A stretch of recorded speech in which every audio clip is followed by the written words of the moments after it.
தமிழர்களின் குரல் ஈழக்குரல். அரசியல் எங்களுக்கு என்னத்தை கொடுத்திருக்குது? இலங்கை ஒப்பந்தம் எங்களோட எதிர்ப்பரசியலுக்குள்ளால அது எங்களுக்கு வந்திருந்தாலும் அதை நாங்கள் பயன்படுத்த தவறிட்டோம். அதை பயன்படுத்தி இருந்தால் இன்னைக்கு நாங்கள் எவ்வளவு முன்னேற்றகரமான நிலைமைக்கு அடைஞ்சிருக்கலாம். மலர்களின் மத்தியிலே ஒரு ரோஜா, மக்கள் மத்தியிலே தேவா.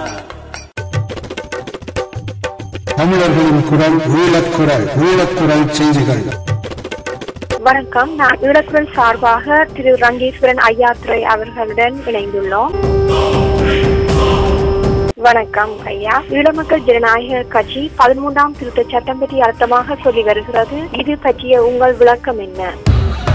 அதாவது இந்த நடக்க போற தேர்தல்ல மக்கள் ஒரு நாடு இரு தேசமா அல்லது 13வது அரசியலமைப்பினுடைய அமைப்பு ஊடாக எங்களுடைய பிரச்சனைக்கான ஒரு ஆரம்ப புள்ளியாக கொண்டு செயற்படுவதா என்பதை தமிழ் மக்களுக்கு விடும் பொழுது உண்மையில இந்த எங்களுடைய வடகிழக்கு இணைந்த வடகிழக்கு என்ற சரத்து இலங்கையினுடைய அரசியலமைப்பினுடைய இந்திய இலங்கை ஒப்பந்தத்தின் ஊடாக 13வது திருத்த சட்டமாக அது கொண்டு வரப்பட்டிருக்கின்றது.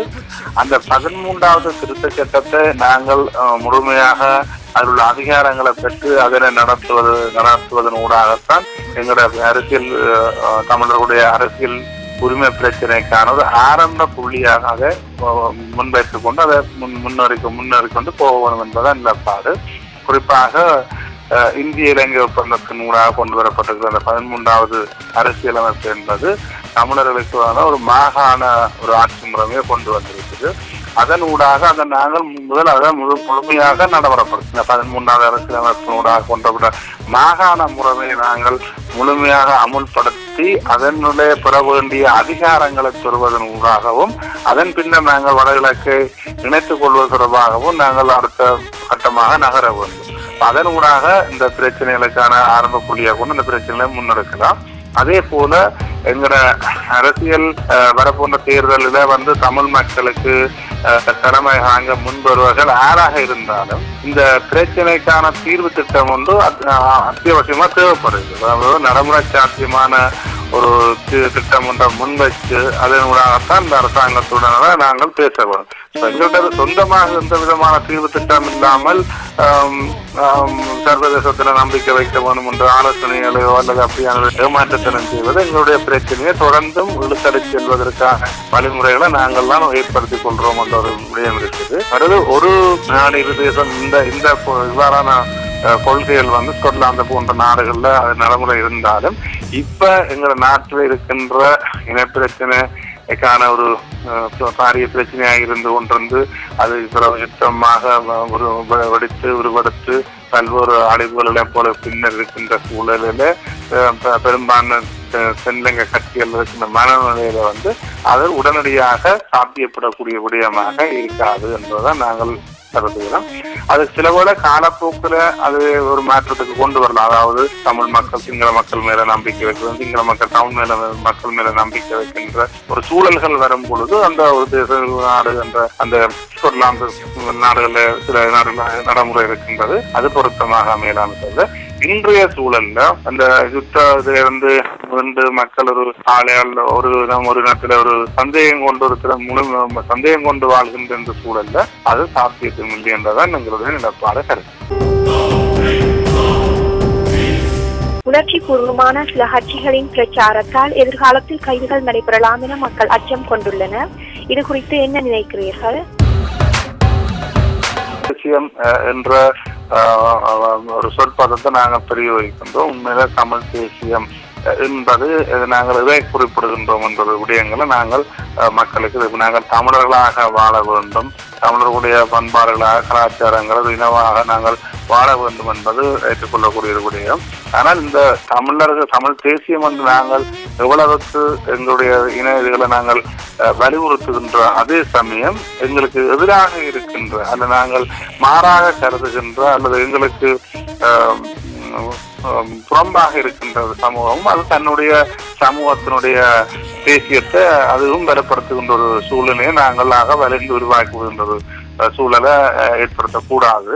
அது தமிழ் தேசியத்தோட நாங்கள் வலியுறுத்துவதன் ஊடாக கைதுகள் காணா போன்ற சூழல்கள் உருவாகக்கூடிய வாய்ப்புகள் இல்லை. அதே நேரம் நாங்கள் வன்முறைகளை கையில் எடுக்கின்ற தமிழ் தேசியத்தினுடைய உணர்வால் வன்முறைகளை கையில் எடுக்கின்ற சூழல் உருவாகினாலோ அல்லது அவ்வாறான சூழல்களுக்கு நாங்கள் வலிந்து சென்றாலோ இந்த மாதிரியான கைதுகளுக்கான சட்ட ரீதியான பிரச்சனைகளை நாங்கள் எதிர்கொள்ள வேண்டிய சூழல் ஏற்படலாம்.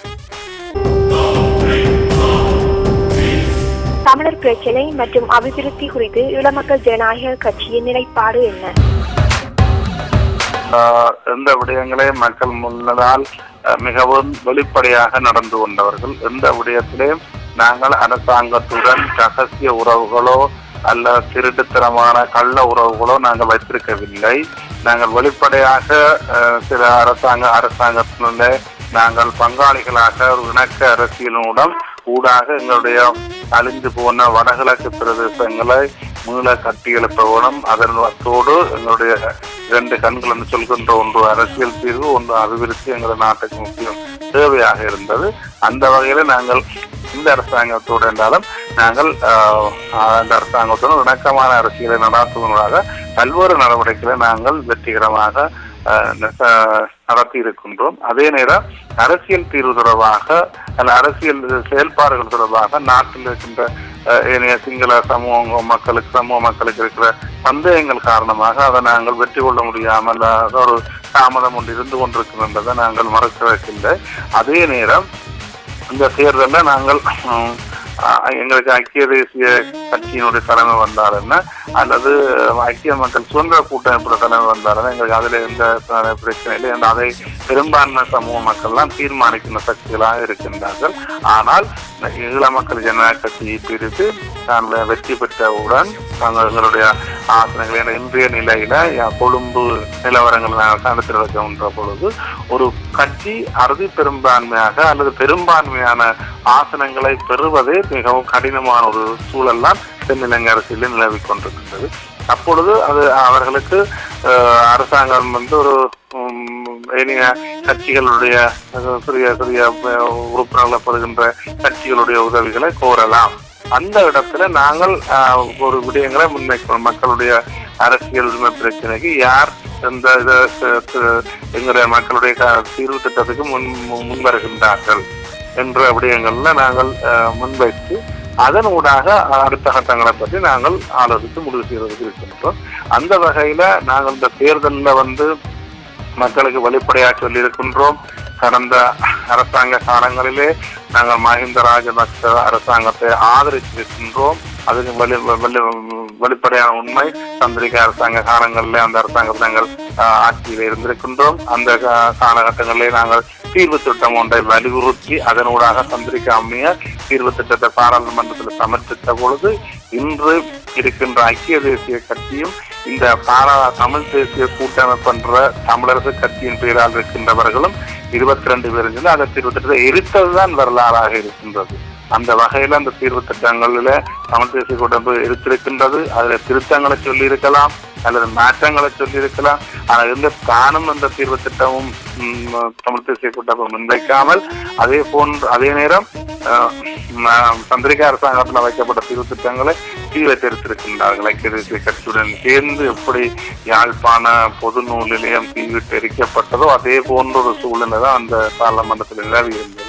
அவ்வாறான செயல்பாடு அவர்கள் ஈடுபட்டிருக்கின்றார்கள். ஆனால் நாங்கள் வெளிப்படையாக அந்த அரசாங்கங்களிலே எந்த விதமான கள்ள உறவு வைத்துக் கொள்ளவில்லை என்று அன்றைய காலகட்டங்களில் தீர்வு திட்டம் எடுத்த சம்பந்தன் அவர்கள் சந்திரிகா அம்மையாருடன் குண்டு துளைக்காத பஃப்ளர் ப்ரோகாரன்னு சொல்வார்கள். அந்த வாகனங்களை பெற்றிருந்தார்கள், சலுகைகளை பெற்றிருக்கின்றார்கள். இன்று கூட சுமந்திரன் போன்ற பாராளுமன்ற உறுப்பினர்கள் மைத்திரி அரசாங்கத்திடம் ஆடம்பரமான வாகனங்களை பெற்றுக் கொண்டதாக இந்த ஸ்ரீதரன் பாராளுமன்ற உறுப்பினர் தெரிவித்ததாக பல செய்திகள் வெளியாகி கொண்டிருக்கின்ற சூழலை நாங்கள் பார்க்கின்றோம். அந்த வகையில நாங்கள் தமிழ் மக்களுக்கான எவ்வாறான அரசியல் தீர்வு திட்டத்தை 13வது அரசியலமைப்பிலிருந்து நாங்கள் கொண்டு செல்ல வேண்டும் என்றதை சொல்லியிருக்கின்றோம். அதே போன்று நாங்கள் அரசாங்கத்தில் வெளிப்படையாக அங்கம் வகித்து அதன் ஊடாக பல்வேறு நடைமுறை சாத்தியமான செயல்பாடுகளை முன்னெடுத்திருக்கின்றோம். குறிப்பாக கிளிநொச்சியிலே அறிவியல் நகர் இருந்தது. அது விடுதலை புலிகளுடைய ஒரு தளமாக இருந்தது. அதை இலங்கை அரச படைகள் தங்களுடைய பெரிய பாரிய முகாமாக்குறதுக்கான திட்டத்தை வகுத்து முகாமாக்கி இருந்தார்கள். ஆனா நாங்க கொடுத்த அழுத்தத்தின் காரணமாக இன்று பல்கலைக்கழக ஒரு வளாகமாக மாறி இருக்கின்ற செயல்பாடுகளை நாங்கள் உதாரணத்துக்கு சொல்ல முடியும். அப்படி நாங்கள் அரசாங்கத்தில் இருந்ததுக்காக நாங்கள் சில விடயங்களை செயல்படுத்தியிருக்கின்றோம். அதை நாங்கள் வெளிப்படையாக சொல்லுகின்றோம். அதை நாங்கள் கள்ள உறவை நாங்கள் வைத்துக் கொண்டது இல்லை, திருட்டுத்தனமாக செல்லவில்லை. நாங்கள் வெளிப்படையாக செயல்பட்டவர்கள், மக்களிடம் வெளிப்படையாக நடந்து கொள்வார்கள். இவ்வாறான நிலையில நாங்கள் இந்த தேர்தலை எதிர்கொண்டு மக்களுக்கான தொடர்ந்தும் எங்களுடைய அரசியல் பணிகள் நாங்கள் மேற்கொள்ளிருக்கோம். இதுவரை எம்முடன் இணைந்து தனது கருத்துக்களை வழங்கிய திரு ஸ்ரீரங்கேஸ்வரன் ஐயாத்துரை அவர்களுக்கு நன்றி. இன்னொரு சந்திப்பில் நாம் மீண்டும் சந்திக்கும் வரை நேயர்களுக்கும் நன்றி, வணக்கம்.